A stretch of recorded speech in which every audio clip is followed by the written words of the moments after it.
आषाढी एकादशी निमित्त वाघाटीवर साकारले विठुरायाचे चित्र.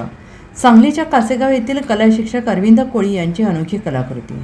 आषाढी एकादशीच्या पावन पर्वानिमित्त सांगलीच्या वाळवा तालुक्यातील कासेगाव येथील कलाशिक्षक अरविंद कोळी यांनी वाघाटी अर्थात गोविंद फळावर विठ्ठलाचे आकर्षक चित्र ॲक्रेलिक रंगांच्या सहाय्याने साकारून एक अनोखी कलाकृती सादर केली.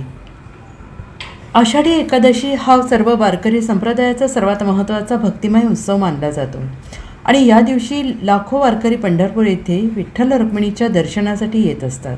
भक्ती, समर्पण, नामस्मरण आणि संत परंपरेचे प्रतीक असणाऱ्या या पवित्र दिवसानिमित्त विठुरायाचे चित्र साकारून अरविंद कोळी यांनी वारकरी परंपरेप्रती आपली श्रद्धा कला माध्यमातून व्यक्त केली आहे. वाघाटी किंवा गोविंद फळाला धार्मिक आणि लोकपरंपरेत विशेष महत्त्व आहे. हे फळ भगवान श्रीकृष्णाच्या गोविंद या नावाशी जोडले जाते. ग्रामीण भागात या फळाला शुभत्व, समृद्धी आणि निसर्गाशी असलेल्या नात्याचे प्रतीक मानले जाते. अशा नैसर्गिक फळाचा कॅनव्हास म्हणून वापर करून विठ्ठलाचे चित्र साकारण्याचा अभिनव प्रयोग विशेष लक्षवेधी ठरला आहे.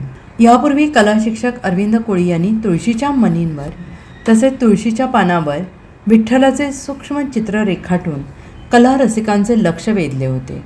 त्यांच्या या कलाकृतींना राज्यभरातील विविध वृत्तपत्रे, दूरदर्शन वाहिन्या आणि सामाजिक माध्यमांवर प्रसिद्धी मिळाली होती.